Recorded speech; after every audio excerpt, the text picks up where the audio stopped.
guys taking the time to come.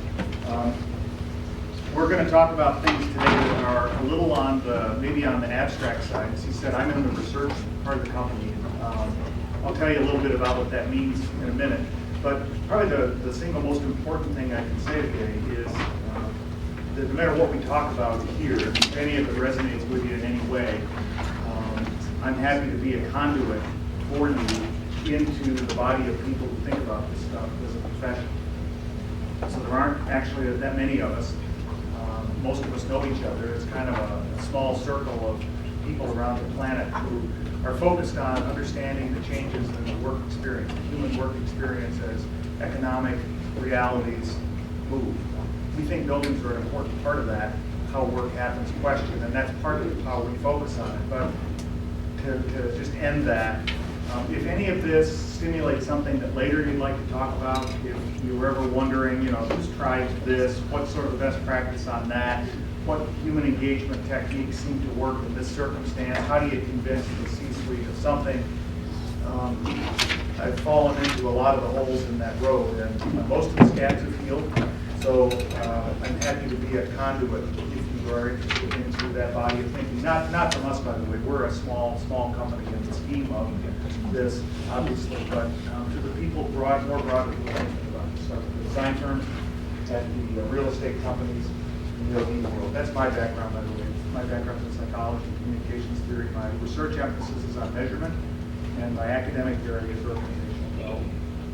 So you'll kind of see that in here. I mean, I'm going to approach buildings from an OD point of view because I think that's why we have buildings in the first place. So with all due respect to all of us who spend our lives thinking about how and what of buildings, it's the wrong question.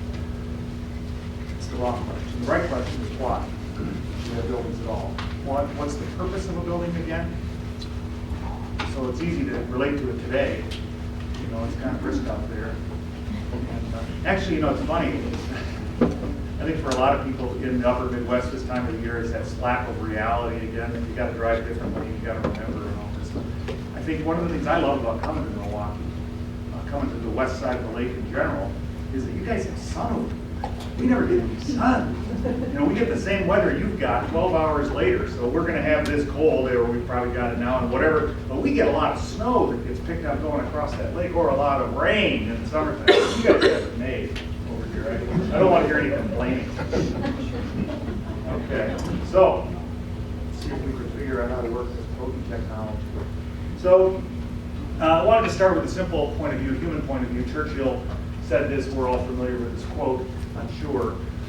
And it's seminal and fundamental to why buildings work for humans. This was, for those of you who may not know the full backstory on this, Churchill said this following World War II when they were in the process of reconstructing Parliament, which had been damaged badly by a series of bomb and B-2 attacks.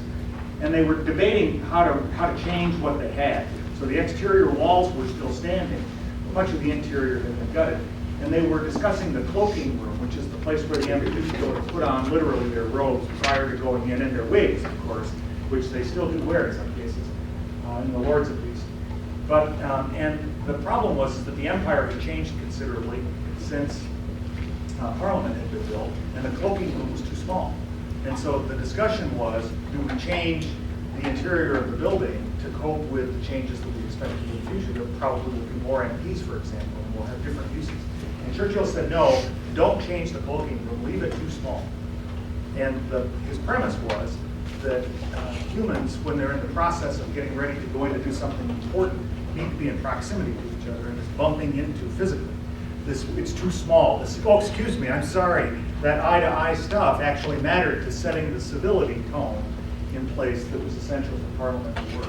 And I thought, that's pretty prescient, really. That's pretty deeply organic on how a place works in our societies and hence in our buildings for our organizations as well. And we forget that stuff because you can't put a direct dollar value on the civil relationship between two people actually mattering to the formation of law or policy or the formation of economic activity. It's hard to value in our companies today. We have trouble valuing things we don't know how to count. We'll talk about that a little bit. So yeah, aren't you guys, kind of the cubes guys? Yep, we are. I wanted to challenge us all with this really simple idea these two curves represent a mystery. If you're in the business of space, and I don't mean in the business of office furniture, I mean in the business of space. So whether you're a designer, whether you're a corporate facilities person, whether you're an architect, whether you're in corporate commercial real estate, whether you're in our world, these two lines define something that's fundamental to the question of why, and they form a mystery. So the mystery is what research does in companies, by the way. So Randy mentioned that I'm part of a research and strategy function. So research is normally sort of a technical function. We look for, sort of how might we make this chair more recycled? How do you get this process to be more efficient? Research in industrial companies is typically an operations, manufacturing related function. In our company, it's a social function. It's a social science function. And one of the big mysteries is this one. And this line represents, in a very metaphoric way, something that we all know, and that is that the amount of work that has to be done at the office by office workers in the developed economies at least is going down. What has to be done, the work has to be done at the office, it's going down all the time. And it's going down, of course, because of the iPhones and the smart technologies that we all carry. That facilitates, that technologic innovation facilitates redesign of jobs, which is happening more organically than intentionally, by the way. So if I were to say what's causing this movement of work to be more fluid, initially it's technology. That causes organic evolution of job design. In other words, our work, how we do it, is actually different. Okay, more access to information, sure. You can find, yeah, okay, so that's how that's happening. And that's actually changing the culture of organizations. The way we allocate buildings today to organizations is based on an industrial model, not based on the next model. And that next model is in front of us today. It has to do with distributed work. By the way, if you're in the business, if you think about our business just for a second, it gets very existential. So if you make office furniture for office buildings, for office workers in the developed economies of the world, which is kind of the first 100 years of our company, we turned 100 last year and a half ago. This looks like a death curve, a death spiral. And yet I think it's actually probably the most interesting and exciting time we've ever had. What, if any of you pay attention to the statistics in the business, what's the current, maybe in your own companies, what would you guess is the current utilization rate of the spaces in the firm? If you were to walk through and do a bed check, how many of the work areas, the personal work areas, are being used at any given time? If you were to walk through, how many of the conference rooms are being used? You guys have a sense? What? I'm asking in the context of a 24-hour day. Well, sure, let's go there. If they run 24, sure. If it's a 24-hour day for office space, it's probably 25 or 30%. Yeah. 50%. 50 is what Cornet would tell you, roughly speaking. ISMA would say it's around 45 to 60, depending on the industry. 25 if you run it 24 hours a day and cut the thing in half, because there aren't a lot of people in the buildings, and most of our buildings today at night. Although we do have global businesses, right? And many of the people in this room are part of entities that operate globally. I would argue that the second curve we need to pay attention to is that one. This is the amount of office work that's happening globally. Now, obviously, these are metaphoric curves. These aren't designed to show the specifics. I do have one in a minute that will talk much more specifically about the exact changes. But I wanted to make this point first, that the real challenge, the mystery in front of us all, as we think about office space, is that work can be done anywhere, and that's changing the culture of organization. Culture is key to how organizations behave. We think design of organizations is all about process, but it's not. If I just were to give you this really simple descriptor here, from an organizational development point of view, there's this idea of structure inside of organizations, and this defines everything from our processes, how ideas flow, how materials flow, how money flows, how process creates activities. And this is generally defined in a hierarchical way today in our organization. So this is kind of the structural thing. This model, by the way, is predicated on the idea of telling. So the organization has to be structured to do something. It doesn't know how to do anything inherently. It has to be told what to do. In fact, you have to implement the structure in the first place, or there is no organization. And so this model is based on this word. There's another side to the way organizations operate, which is the one we were just talking about, which is the cultural side. So the cultural side ultimately results for ideas, and it lives not in processes, but it lives in social networks. And so social networks aren't the people you have beer with after work, although they do reflect that too. They're actually the people you trust internally and you go to when you have a question. So I know that you'll help me when I have this need. I want to share something fresh that I'm not quite sure about. How do I get this to happen? So this is where an organization actually knows as opposed to being told. And so if you sort of stand way back and say, this is how you become more efficient, in Drucker's terms over here, this is where the human effectiveness part of the organization is. Agility lives over here, and efficiency of design process lives over here. So capital efficiency and design process efficiency. So my point in saying this is simply to say that culture has always existed in parallel with structure. Always. These two things have always existed. Go back to Scrooge and Cratchit. Go back to Moses and the faithful. It doesn't matter where you go. These have always existed. What's different is that we've designed our organizations and our buildings around this side of the chart, not around this side of the chart. And what's happening in terms of the way money gets made today is the reliance is over here more than it is over here. That's the big shift. That's the meta shift. And so that results in different choices.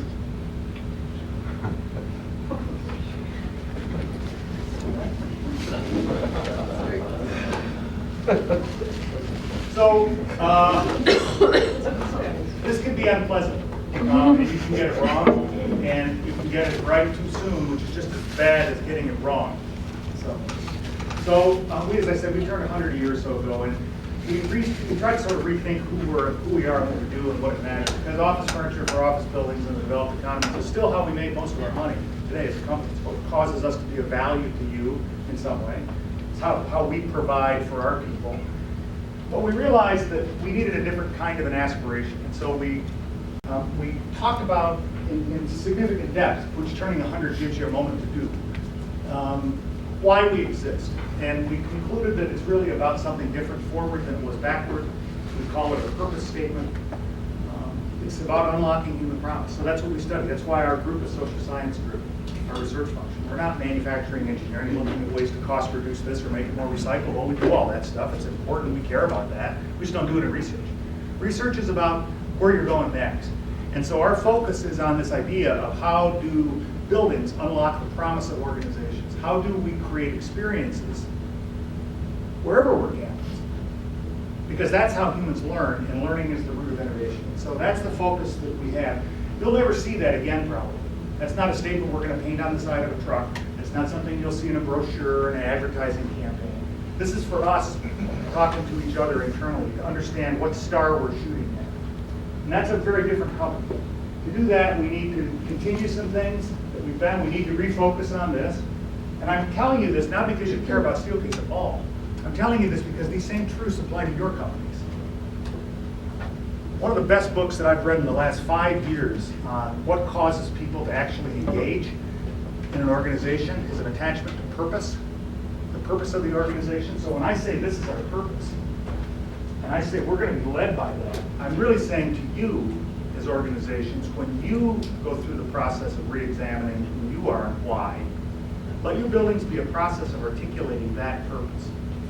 That's a powerful idea. We'll come back on that.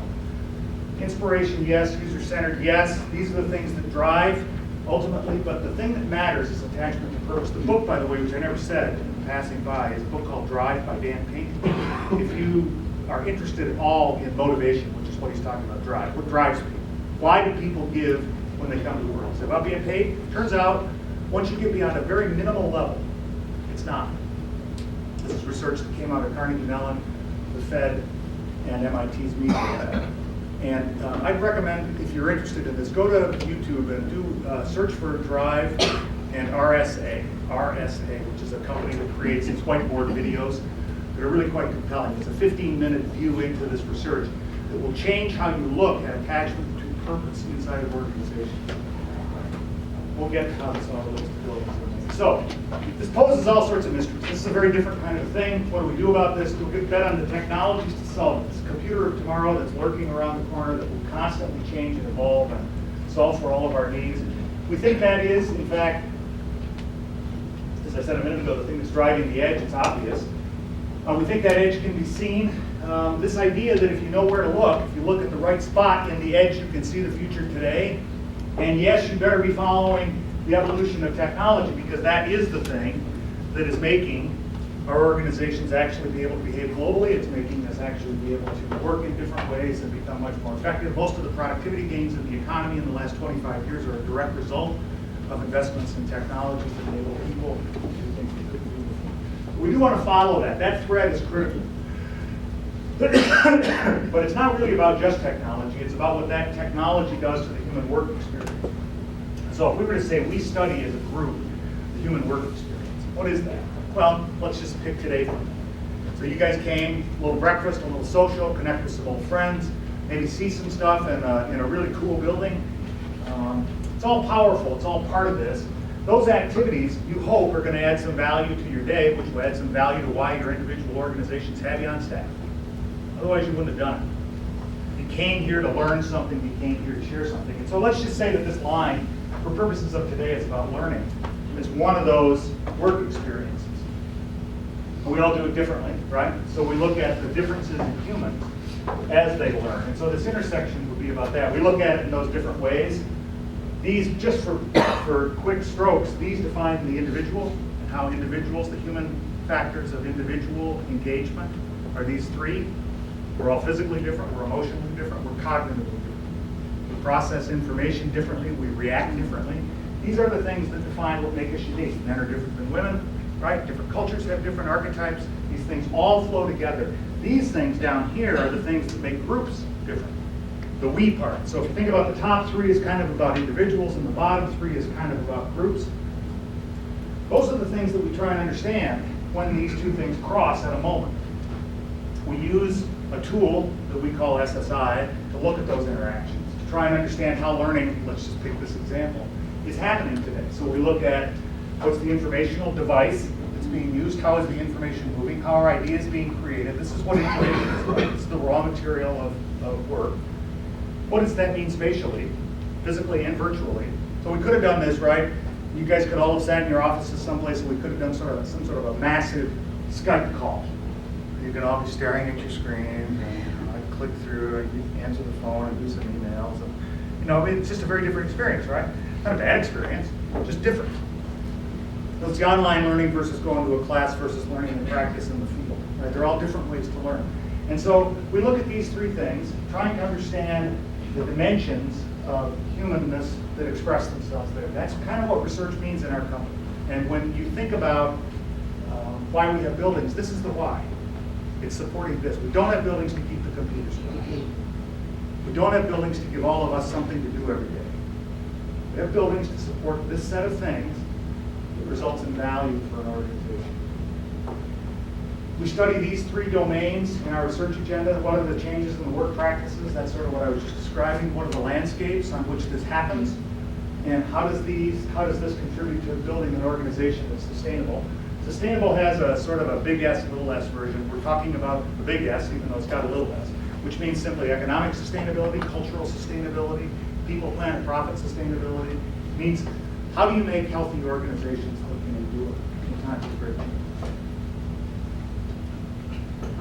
Work with a lot of people in different fields as best we can. When I said earlier, if you're interested in stuff, let me know. I'll tap you into this network of people at the universities and at the different commercial institutions, firms of different kinds, the corporate labs, design firms, etc. What's going on. There is a tremendous amount of good research being published these days. I would say one of the places I would look is look at Gensler's Workplace Index. You're all familiar with that, I'm sure. It's commonly available on the web. It's good survey-based information in terms of patterns that are playing out. You can look at our 360 publications, which are driven directly out of our research. There's useful stuff all over the place today. You don't have to not know. The question is putting the time into the right places. What makes us different in the way that we do this is we're not great believers in surveys. Surveys are fine. They're useful devices. But we're believers that you have to get out into the real world. And we bring the techniques and methods of social science to that. And so sometimes you have to go into the field and do controlled experiments. And I wanted to just share an example of how that might look with you today so you get a feel for what that is.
I see that, I still smile. It's surprisingly, it's remarkably close to what doing field research with humans is like. So it's amazing what you can learn by going out and simply being in the world of watching how work happens. So as I said, we do surveys too, like everybody does. Surveys are an efficient way to get data. The problem with surveys is most people don't give enough attention, and so you don't get real deep response. So if I were to ask you just real quickly, suppose I'm out there, I'm in a survey, we're doing a big building project, you guys are, right?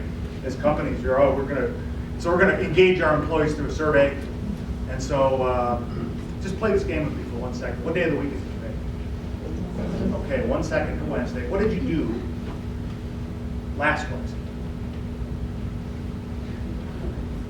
I was at work.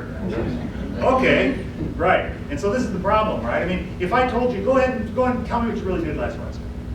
Go ahead and really go at it. So go back to your Outlook or whatever you use and go look in your meeting notes, because we were in the same meeting, three of us, and we really, there were times when Chris was, making some really important points, and I was doodling and taking, doing email on the side on my phone, and so what really happened is I followed you around all day with a video camera, and I watched, and I took that apart, and I know what you, not just at the time you were at the office, but because that's not where work happens, right? Work happens all the time. You get inspired driving down 43 on the way to work some morning. And so the way that we engage in life as work and work as life is what we need to understand, because that's where it happens. And so people can't tell you this stuff. They just can't tell you. You get about 20 to 30% typically response rate. Most people don't pay, the ones who do respond don't pay great attention when they do it. They kind of like, this. And so at the level of epidemiology, if you can survey thousands and thousands and thousands of people, you can actually get meaningful data. This is what Gensler does, which is why it's useful. At the level of building projects, you gotta be really careful, because people don't pay enough attention to what they're telling you, if they do it at all. On balance, we believe when you ask, you can get up to about 50% of the correct information, which means you gotta use other techniques to get it, which is why the field's. Okay, so that's kind of the research process, what we sort of think. We'll talk about what we think that means in a minute. What I wanted to talk to you about next was how we got here.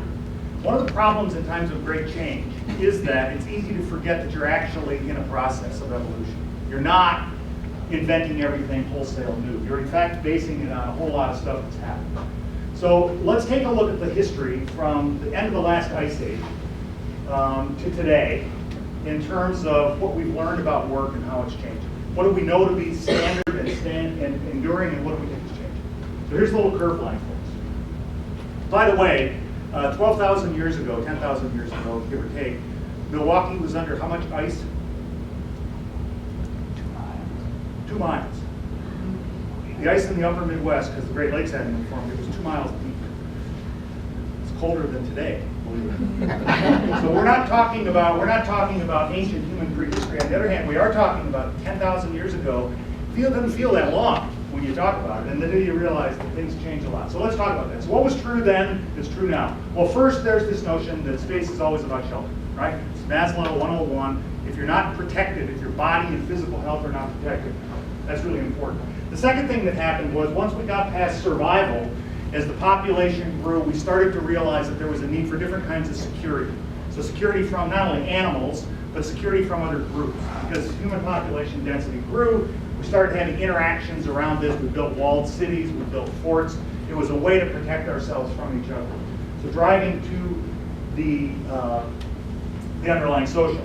The symbolic nature of space is enduring as well. Space has always been about, whether it's, think religious institutions, think military institutions, governmental institutions, corporate institutions, then the building matters as an icon of who we are. Think about Northwestern's beautiful old building downtown. It's an icon of who we are, right?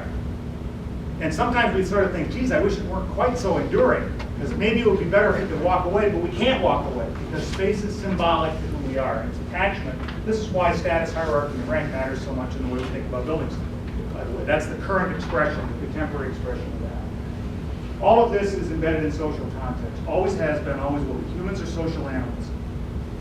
We're dependent upon each other for survival in all these different ways. And dependent survival today, of course, means success. For most of us, it doesn't really mean physical survival.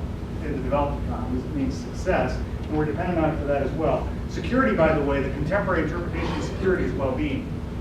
It's not about physical security from the Huns sweeping in from the north. It's well-being. Am I economically provided for? Is my body well? Is my mind well? I and we well. So those are the four things that get us, in my way of talking about this, at least through the first 9,850 years of our 10,000 years. So what changed? Well, first, these things still endure. They're all still part of the thinking process. What changed around middle part of the 19th century, 1830, 1840, was starting by 1850, was pretty well established, was this boom that we later know was the industrial era that happened. Up until this time, of course, it was agrarian, hunting and gathering prior to that. The industrial era started in the mid-1800s, and it begat large organizations, which we'd never had before in business. We had them in churches, right? We had this sort of model of the pyramid in churches. One pope, lots of Catholics. We had it in the military, one general, lots of privates. These were understood models, and we just adapted them wholesale over to business. We didn't know how to do big when we built business, and so we built it that way on that model. So this organizational chart that we extracted basically from the past is another one of those enduring elements. Now, as we were inventing this, we were also inventing a whole series of technologies, some of which were related to buildings, some of which were related to communication. They came in waves. I'm not going to talk about these in any great depth, except to say that, particularly from a technologic point of view, every time one of these things came along, people said it wouldn't work. The history of technology is a fascinating thing to study. If you think back to when the first telephone came to Milwaukee, and I could talk to someone on the other side of town on a business deal, would I actually think that was a legitimate way to conduct business? Of course not. Are you kidding? I can't see you. How do I know what you're really saying? Right?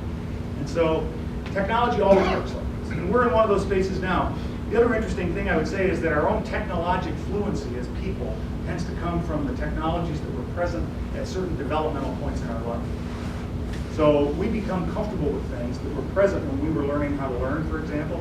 How we learned how to learn, go back to your own educational experience, which is the root of that, drives everything about how you work today. How you learned how to learn is how you work. The technologies that were embedded in that are the technologies you're most familiar with at the deepest level, and you will continue to rely on those forever. Does that mean we don't adapt to new technologies? Of course not. Of course not. We all know how to use social networking sites.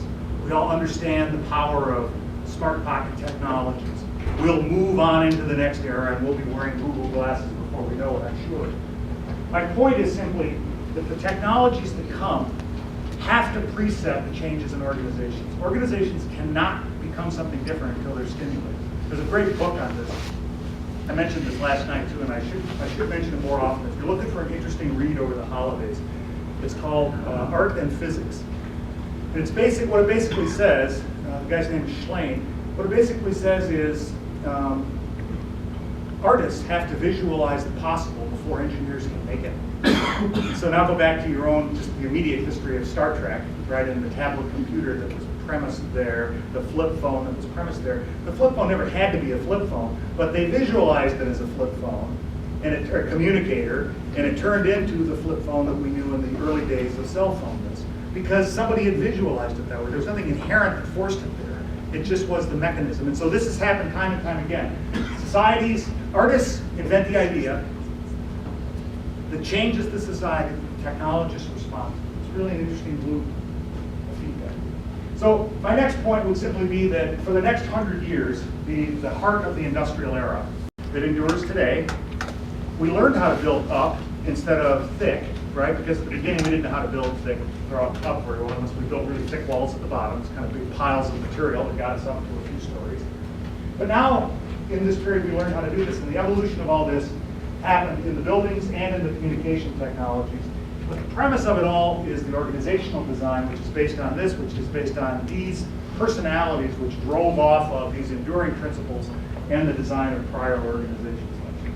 We still have all this legacy today. This is what's really important to me in this view, is that this is the rootstock of what we are dealing with today. These things haven't gone away. They're still in there. In fact, they're so deeply in there, they're part of the fabric of culture.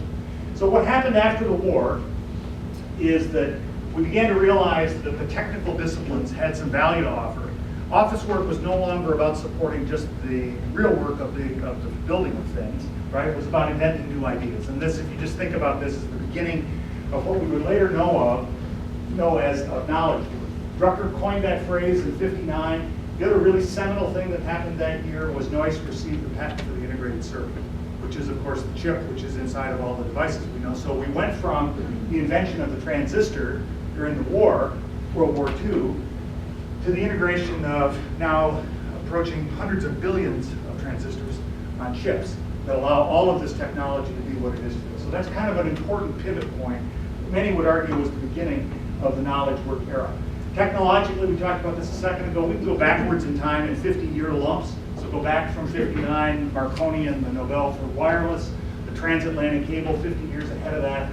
This radio, as we think about it, of technology continues to drive and will continue to drive the evolution of our societies. However, the lag factor is we're comfortable with what we knew then, not necessarily comfortable with what's coming next. And we will continue, as did the first telephone caller trying to do business in Milwaukee, to be a little bit suspicious of that new stuff. Society has to evolve based on that existence. It takes a while for that to happen. We invented knowledge work, work became portable. We're now in an era, and I'm going to talk about this in a little more depth later, where we think there's something new happening.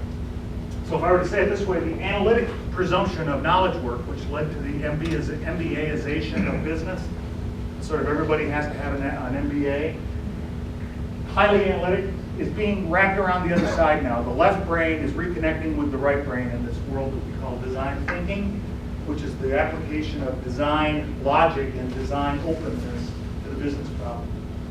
We'll talk more about that in a minute. Everybody likes to talk about the human groups that march through. This is all true. This group basically cemented this set of assumptions into the organizational reality that we know today. These guys started to retire last year, right? So the boom is now on its way out officially. One of the big transitional problems with this is that knowledge in the baby boom era was not codified. In other words, it wasn't written down very well. Most of it lives inside of people's heads. Now, all knowledge, all of us hold tacit knowledge that we don't write down. Going to search the database at your company will not find all the things you know. Right? That's always the case. So the explicit information that gets written down, that can be archived and saved on drives, is a slice of what the firm knows. The bulk of what it knows that matters is actually hidden in your brains. This is more true the further back you go, for the reasons we already talked about. And so one of the big deals as the boom starts to retire is this knowledge transfer problem. I was doing we have a consulting group on organizational change, and I was doing a project with the firm that is the engineering firm of record for the city of New York for their freshwater systems and their sewage systems, and has been for 120 years. So they know everything about those two elements of how the city of New York evolved and unfolded.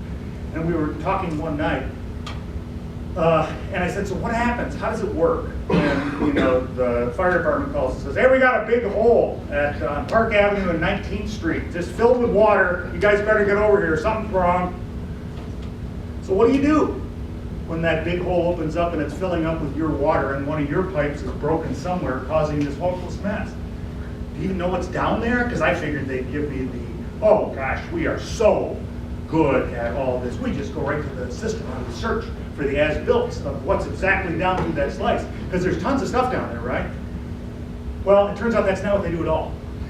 What they do is they get the 3 or 4 partners together who have enough tacit knowledge of how that thing actually is and what this symptom seems to indicate based on prior experience. So in that part of Manhattan, there are actually still some wooden pipes. Now they put the subway through, and it's this kind of recall that allows them to solve the problem. Then they go search the database, but they build the hypothesis of what's wrong based on the tacit knowledge of the senior people who actually understand it, and that knowledge is what's going to walk out, because you can't search them.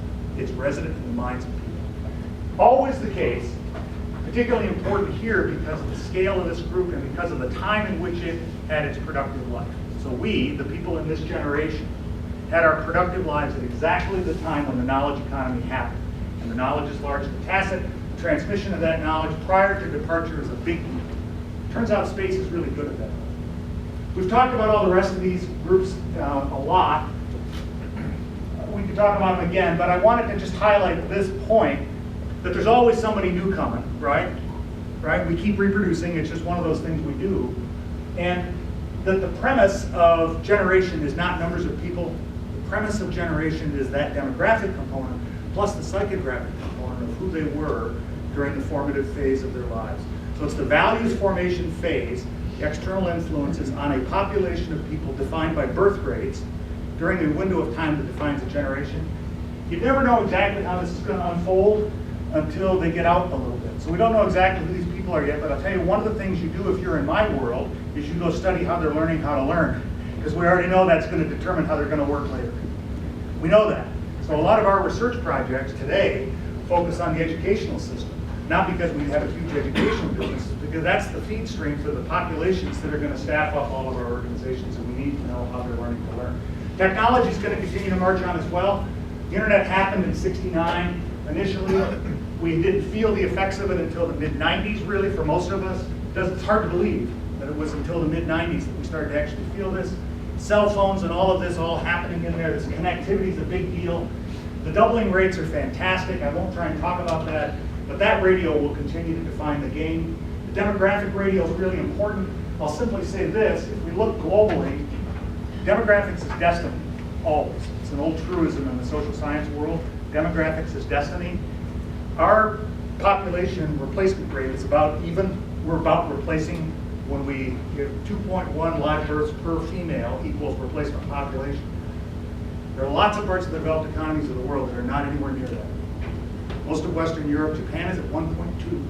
It's a dying country, right? So look at the places where the birth rates are high, and that is where the economic activity will be, which is why this global connectedness is so important in organizations. It's also why, for all of us as individuals, supporting the local educational system is key.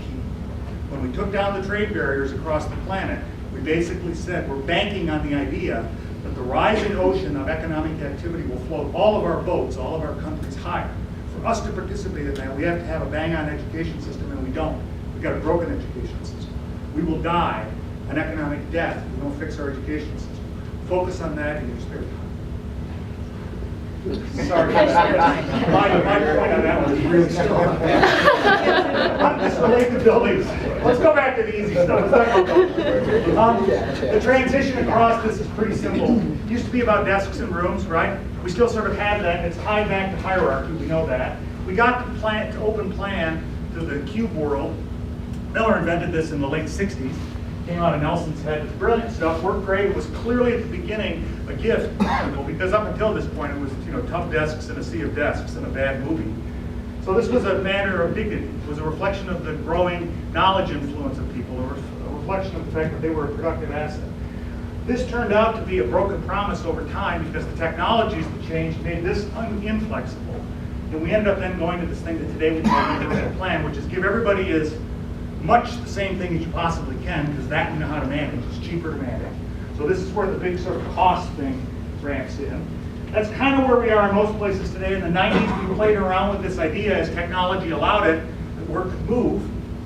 We experimented with that in a broad variety of ways. That loop one, it's like most social change things take a couple of loops through the society, like the environmental movement.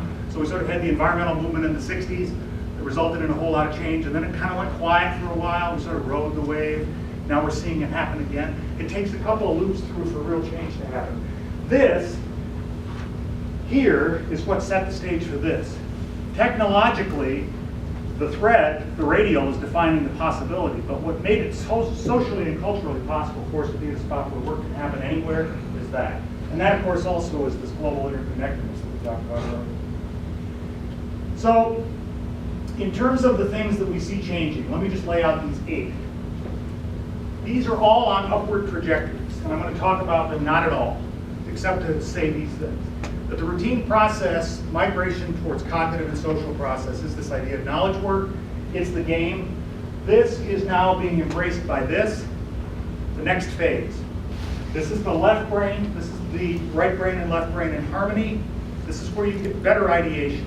You'll see this in the thinking of, there's any number of books on this. If you're interested, give me a call afterwards, we'll talk about it. The informational ubiquity is the raw material question of organizations that's going to continue to flow. It's the most liquid thing we've ever invented. Information flows at an amazing pace. The doubling rate for society's information holdings today, how long it takes us to double the amount of information we have in our possession is what? How many years, Guess? To double everything. Put everything we know out in front of Randy's building here in a pile. How long does it take to double the size of the pile? A little over a year. Now, a lot of those, the way they measure these things is by exabytes on servers retained and all this stuff. A lot of those are cat videos, so we don't have to count those because they're not really knowledge. Oh, yeah. But this idea that the ubiquitousness of information and its liquidity is really good. This is driving complexity. This is why we feel overwhelmed, right? This is the raw material of pace. Too much information, trying to find the problem, trying to find the answer, trying to find the next innovation. This is what's driving us nuts. By the way, I'll simply say this, that this 24/7 thing that we all live with today that feels kind of onerous, it's hard, it feels like we're carrying around our work all the time. Up until here, for the first 9,850 years of our story, was the way it was. Working like we're always completely integrated. It wasn't until we got here that we broke the promise of integration and said, no, I'm going to separate them. You're going to come work in my factory. And I'll pay you so you can go buy food because you're not going to have time to take care of a cow or grow crops anymore. Right? That was the agricultural to industrial shift.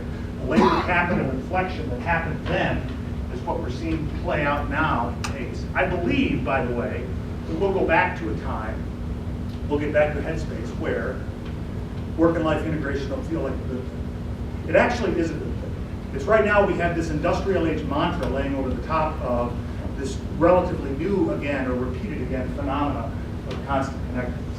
Allowing fluid play, the need to get cross-disciplinary understanding. Clearly, IDEO talks about this as the T-shaped team, people with deep knowledge connecting with other people who all have equally deep knowledge and different disciplinary understandings and different personality archetypes.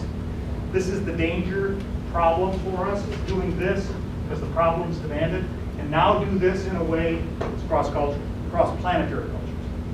It's a really interesting thing. The need for the capacity to be abstract, big deal. We're tending to take our educational system in the direction of teaching the rote, not the ability to deal with the abstract. This is the great weakness. The metric of most of this is human engagement. Dan Yankelovich, a sociologist, talks about this in a really profound way.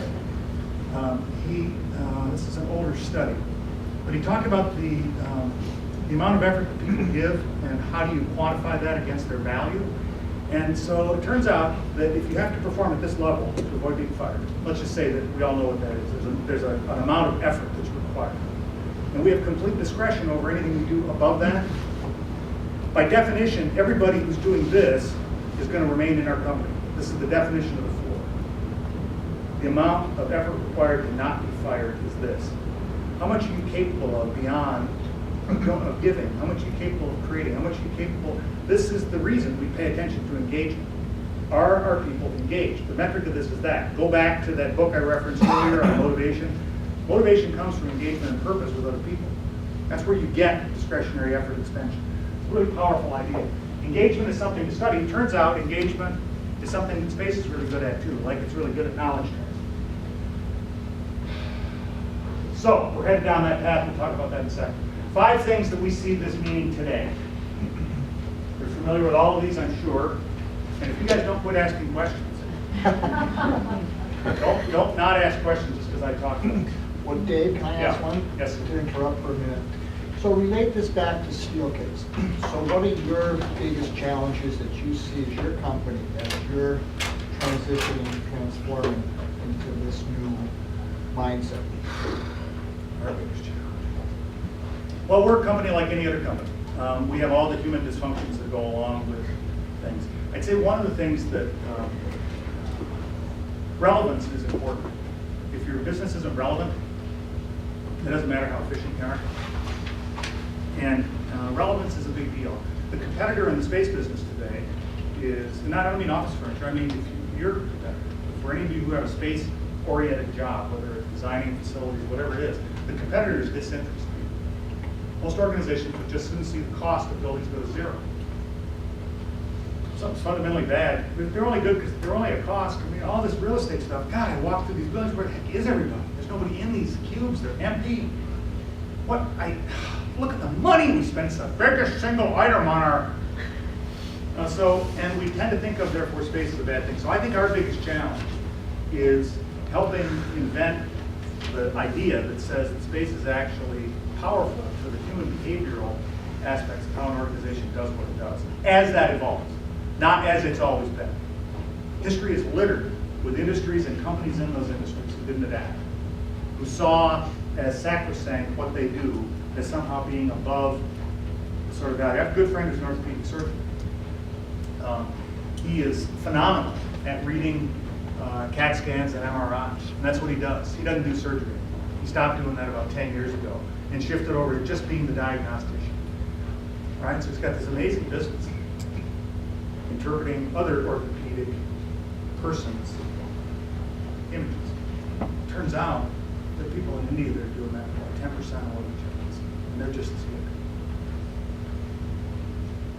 Don't ever assume that just because you're good at something that it still matters, and that it's going to matter in the same way. And I think that's the challenge that all of us in the space business face. It turns out, as I said at the beginning, our belief is that buildings matter to human interaction. They matter to humans, period. It's deep old brain stuff. It goes back to shelter. It goes back through security, on up to social cohesion. It's all of those things that are still there. We tend to approach buildings today, not in all companies, but in most companies, as something that's fundamentally bad, therefore the best it can be is less bad, therefore make it cost less. And we think about it as a minimal game, not a game to optimize human potential. The cost of a building relative to the cost of a person is about 8 to 10%. So if I pay you $100,000 a year to have you on staff, just to pick a number that's easily divisible by percentages, you're going to spend $8,000 of that on everything related to buildings. You're going to spend $12,000 of that on everything related to technology, and the other $80,000 you're going to spend on salary and benefits for that person. And you can scale that up or down depending on your salary. But that's the rough number. That's Vivian Loftus and Carnegie Mellon study she did a few years ago. It's a really good study. And it frames this problem that space has to be seen as relevant for something other than what it used to be relevant for. And that's the biggest challenge. Space isn't relevant to the industrial age model of routine process working in the way that we're willing to fund it today. Hence, this real estate reexamination. We're seeing this pressure to look at real estate and how much we use for what. I think, by the way, if I were to go back to that beginning slide where I showed this line going down, to me, when you see a 50% underutilization of an asset that's been provided, that's an opportunity to reinvent the whole damn system. This is probably the best moment we've ever had, unless we decide we're going to keep doing it the same old way we've always done it. And then we're going to slide down there. I talked about this engagement thing a minute ago. We used to call the human component of these patterns all about attraction and retention. It's not about attraction and retention. That's sort of the assumption. But if all you do is attract and retain, you just end up with old people who are expensive. You don't really want that. What you want is a workforce that's engaged and developing. So it's less about attraction and retention, although you have to do this to get the right people initially, and it's more about engagement and development. That blows over to this knowledge transfer point I talked about a minute ago. Collaboration. Everybody's tired of hearing about collaboration. I would say we're maybe 25 or 30% of our way into this. We need to stay the course on this one. The complexity demands collaboration across cultures, and collaboration across people and groups in our companies. Brand is another one we see a lot of organizations focusing on today. Brand is most powerful to me when it reflects internally into behaviors. So if we think about the external presentation of what a brand is, it's sort of what's our market essence, what's our value proposition to our markets, what do we put on the billboard, what do we put in the advertising. That's externalization of brand. Internalization of brand is when every time I touch somebody from Thor, every time I touch somebody from Northwestern, every time I touch somebody from Steelcase, I experience that brand essence. If we say our brand essence is about creating great experiences wherever work happens, and every time you touch one of our people to try and sell you a desk, you're going to go, I don't know. It doesn't seem to me like you're really being who you say you are. And when we deal with ourselves that way externally and deal with ourselves that way internally, we got something broken. When we make that right, then we win. By the way, if brand is best reflected authentically internally as behavior, behavior over time is how you get culture. Behavior over time is culture. That's how you get culture. The sanctions and rewards that groups of people apply to specific behaviors create the mores and folkways that become the culture. It's a circle. This is how culture happens. Behaviors drive culture. So if we back that up and say authentic brands are about behaviors, what do we have to do to make our buildings support the behaviors that are about the brand essence or the purpose, as we talked about earlier? We talked about well-being. 9 things that I think are important to take out of all this. I talked about this purpose thing earlier. I can't tell you how important I think tapping buildings into the truth of human engagement is. If we you can get buildings that reflect the behaviors that are about achieving the purpose of an organization and get people attached to that, the building is just a tool in the background. That's exactly where it belongs. Buildings are simply not very important unless they're doing this. It's the big deal. I think there's less risk in kissing this particular frog than there used to be, by the way. Don't you love Photoshop? It's hard to get lips on a frog. Boy, they got it. It's good. And a cute crown. Okay, I wanted to amplify one point here, and then we'll dash across the other seven. We talked a little bit earlier about this creative era as the next game. I want to go back and do the quick refresh on this. It basically says this, and we went through all this already. We kind of got out to here, information age, knowledge work, analytics, Drucker. That's kind of where we're stuck. The MBA is the quant, all that stuff is hidden in there. Okay, so what does that mean now? We're seeing this happen. Greenspan saw it. Again, it takes a while for these things to plant. 15 years ago, this idea that the conceptual component of outputs is really where the opportunity is. And so it's less about our ability to simply analyze and more about our ability to create and transform the knowledge, right? This is the big thing. So that reductiveness, which is what analysis is, takes big piles of stuff and reduces it. This is the big data thing we're dealing with today, right? So there's an amazing amount of data out there that properly analyzed can provide all sorts of insight. But the insights in and of themselves are of no value until somebody creates something out of them, right? And this is like the sort of El Kabong moment where people realize that, uh-oh, it's not just about grinding through the better data, bigger data faster. It's about figuring out what to do with it. And that ultimately has to end up here. The best idea in the world is useless to an organization until it's embraced by the organization. One person having a good idea is not an organizational embrace. We've probably all been there. Where you go, oh God, if only we would do this. That's the problem. It's the only we would do this. The we thing is the expression of purpose, which is that notion of discretionary effort that I talked about earlier. It's a big idea. I promised you a chart. Here's a chart. This is real numbers, 100 years worth, 115 years worth. In essence, what it's saying is routine work, whether it's extractive or creative, the physical process stuff, is in decline. This is U.S. stuff, by the way. This is U.S. data only. And if you take apart the service economy and break it into the routine service things, you know, everything we would know to be fast food, hospitality, that sort of thing, and you instead take out the elements, the activities that look at this, there's an amazing thing going on here. Roughly 60% of the salaries paid today in the service economy go to the 30% of the people who do this. 60% of the money goes to 30% of the people who do that. That's a powerful idea. The value is there is what that's really saying. So what do we mean by this creative work? We know that organizations grow through innovation. It's in the annual report of every company I've read, every report I've read in the last 10 years. And that's right. This goes back again to the rising notion. If we don't innovate, we cannot compete based on our economic efficiency anymore. At the bottom of the food chain of making stuff. Everybody can buy the same machine tools. Global transportation is well in place. We're discovering new sources of conventional energy that will allow that all to continue. Climate be damned, we're going to keep pumping stuff out of the ground that will fuel the movement of things around the planet. This is the game for us in the developed economies. It's not just in the United States, by the way. It's any place that developed economies exist. This comes through collaboration. This is the reason that we're just seeing the tip of that iceberg that I referenced earlier as being 20-30% of the way into it. Today, somebody says, hey, collaboration, lower the panels 4 inches. That's what we think of as collaboration. That's not what collaboration means. Not what collaboration means. I talked about this in passing. IDEO has been a big progenitor. They're a big design firm of this idea. Interestingly enough, if you read this, a guy by the name of Roger Martin, who's the dean, is a finance guy, and he's the dean of the business school at the University of Toronto, one of the best global business schools on the planet, who's the ultimate left brain guy, if you will. And Tim Brown, who's the leader of IDEO, came to this notion the same year, and they both started publishing and writing about this 5 or 6 years ago. It started to gain some credence. Again, if you're interested in books on that, let me know. But basically, design thinking is this integrative thing. People who are trained in design are trained to integrate in the way they approach problems.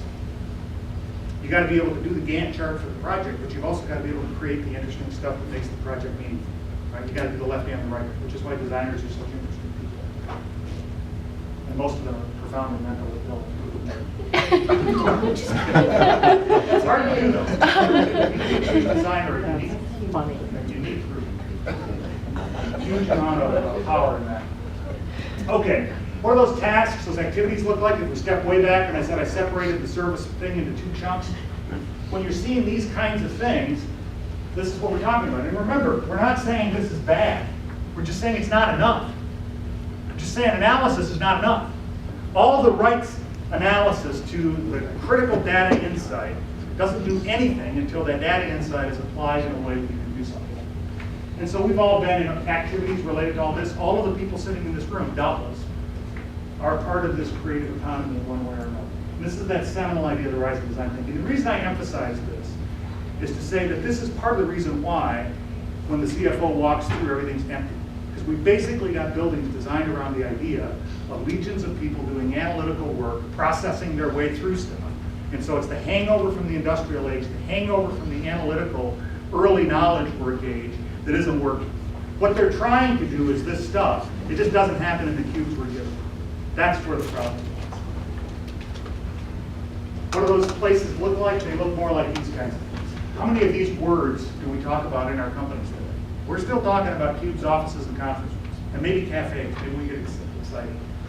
What would happen if we changed the lexicon, changed the language by which our firms think about what space is doing and what it's for? Language matters. Just like demographics is destiny, language matters. The way we think about things, the way we articulate to each other helps define what we actually think we mean. It's powerful. We've got to introduce a new set of languages that allow this. By the way, if you're ever interested and you want to visit, come on over. We've got a bunch of this kind of stuff that we're using as prototypes, as tools for us. We also do it so that we can show them to other people, because it's really hard to describe these things. It's really easy to understand them when you're in. So come and see it. Okay, let me bounce through the last of these. We said at the beginning we focus on understanding the work experience. Organizations are increasingly focusing on creating meaningful work experiences because that's how you get people to invest. That's how you get them above the minimum level necessary to avoid being fired. It's the metric of engagement. It's all that stuff. Experiential learning is the game. The built environment matters, and this is one of my favorite points on this, that culture breathes in space. So if I don't ever get to know you, if I don't ever see you, there's no way I'm going to get to know you. If I don't get to know you, there's no way I'm going to build a relationship that would result in trust, that would result in my sharing something that makes me vulnerable. I just won't do it. It's too risky. Humans don't do that. That goes back to that security stuff on the left side. We got that baggage that we're carrying. Until we get to a spot where we build environments that are reflective of cultures that are about trust, we got the wrong problem. Now today, remember, our cultures are largely reflective of our structures in our organizations. We can tell people what to do, not expect them to know what to do. What we need to do is migrate the energy across here. I'm not going to talk about this at all, except to say this, that this is probably the most important chart in here if you're responsible for anything future-oriented in your company. This is trends, this is values, this is opportunity themes. So what opportunities do we have in front of us? We tend to look to the trends and say, well, let's pick a trend and define an opportunity based on a trend. And this is the classic failure of most of what happens in marketing and a good bit of what happens in futures projection as well. We can talk about this. I'll be happy to send you our take on what these things are. But the key to this is this. So there are things that change quickly, and there are things that change very slowly. Human values change slowly. And those values tend to transcend cultures. So for example, we could say that one of the values is simplicity. Everybody seems to value simplicity at some level. You know, the return to modernism, which is really interesting, is happening exactly the time, because it's very simple and clean, it's happening exactly the time when our societies, the wheels seem to be gone on, because we can't cope. So let's simplify. That makes sense to us. So these values are things that endure. A couple of trends, a couple of values, that's how you get to opportunities that actually. This is, again, too much to talk about, we're out of time, but I'll say this, that the tools of space and technology is where most of us get hung up in the what and the how.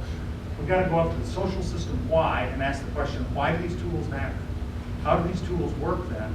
It helps define this. But you start here. Enter the discussion here, not here. The most powerful thing that spaces do is support the forward-leaning culture of the organization and the activities by which the organization makes money. Those are the two reasons you have built. Those are the only two reasons. Support the forward-leaning culture, support the activities by which your organization makes money. If you're not doing those two things, the cost of space should go to zero. There's no purpose if it doesn't do those two things. Those are social systems. Those are not tool systems. We tend to start down in here someplace with little b design thinking, as opposed to big B design thinking, which is social system. Things are not always what they appear. That's a really big pickle or something. And Einstein said this years ago. He said, learn to measure what matters, and he also said this, which I like even better. Not everything that counts that can be counted counts. So just because we know how to count it doesn't mean it's the important stuff. Not everything that counts can be counted. So the premise here is that sometimes the stuff that really matters is the stuff that we need to learn how to measure. Not just walk away from it and count the stuff that we know how to count. Today we're counting the stuff we know how to count, even when we know it's not right. And we're still basing our decisions on that as businesses, and that's a weak spot. And I would say particularly true with regard to space. So I have two last points. This is a picture, it's a little hard to see, but that's Thanksgiving in the background, and here's the sad kid at the kids' table. This is what we do with our people when we do facilities and design projects. I'll say this, that I noticed years ago that in client firms that I touched, that every dysfunction in the firm rises right to the top when you say we're going to renovate that. It's like turning on heat under a pot of dried beans. All the bugs come to the top, all the crud shows up, you can skim it right off. That's one of the good things, by the way, that building projects do, is they force companies to look inside their bag of beans and see what's dysfunctional. It forces them to confront the things that are broken in their assumptions, because buildings last so damn long. How long have you had your old building? 100 years. And probably all of us have those. This is a beautiful city for that kind of construction. I love it. Anyway, the thing that I'm advocating here, you'd expect this from me, that's my background, is engage your people in the process, not of what the building needs to be. Don't ask them what they think it needs to be. All they can do when you ask them what they think it needs to be is look backward for the last 15 years and tell you what they're afraid you might take away when you change them. And that's what they will do. What you want to do is engage them in a process of where we're headed. They do this for themselves every day, all the time. Every single one of them lives someplace. And to some extent, they designed the place they live. Maybe an apartment, maybe a house, maybe whatever. But I guarantee you, if you go into that place of residence, it is not composed solely of little bathrooms. You walk in every room and it's a bathroom. Whoa, this is stupid. Why would they do this? No, they didn't. They didn't. They made some rooms where you can eat, and some rooms where you socialize, and some rooms where you sleep, and humans manage space all the time in their real lives. They do it to a budget. Tell them what the budget is. Put the boundary around the problem, engage them in the discussion about what the activities and culture are of the firm, and let the building reflect that. That's how we get to meaningful space in this next phase. Engaging with place, not engaging about place. If you ask them about place, that's what we tend to do. We ask, we send them a survey, which we already talked about. Asking them about place is a fool's errand, because they will look backward. That's all they can do. And they'll look backward inaccurately, so you get bad data about things you don't want. Last point, if you do a space project and people are not upset, you're not doing it right. Space is a great way, as I said, to turn the heat on under the pot and get the dysfunctions to come to the top, because the dysfunctions are what are in the way of the organization being successful in the long term. The building doesn't fix that stuff. It'll help with some aspects. Knowledge transfer, yeah, I can help with that. Social knowledge of individuals, yeah, I can help with that. These are things it can do. But banking on buildings to fix these things, forget about it. It's ridiculous. We all know. Buildings are simply not that powerful. On the other hand, for the last 10,000 years of human history, as we talked about a minute ago, they're reflective deeply of who we are. We need to use them to be that. And the moment of creating something physical that's got to last a long time, whether it's a project of a 15-year horizon or a building with a 100-year horizon, the moment of doing that, that physical act of creating something tangible forces the discussion of all the abstractions about who we want to be in a different light. Start there. Let that be the discussion, because that's where you create the value. Buildings don't create value unless they do activities that help you make money and forward-leaning culture. The way you engage people is by irritating the thing enough with provocations about who do we really want to be rather than who have we always been. If we're not careful, we'll design ourselves into the same old thing that we've always done. Thank you. I like cats. Isn't that great? Didn't you imagine, have you ever been to the party where that happens at the end? Where the cat ends up like on its head? I haven't, but I'll bet you that my daughter probably has. Okay. I thank you guys for taking the time to come. I ran a little longer than I expected to. If you're interested ever in talking about this stuff, give me a call. Call the people from Ford, the people from Steelcase, and find us if you lose the business card or whatever. And our goal is to make space relevant to the evolution of organizations. That's what I understand. is purposeful. Thank you for taking the time to come. If you have any questions, I'll hang out for a few minutes after. Thanks a lot.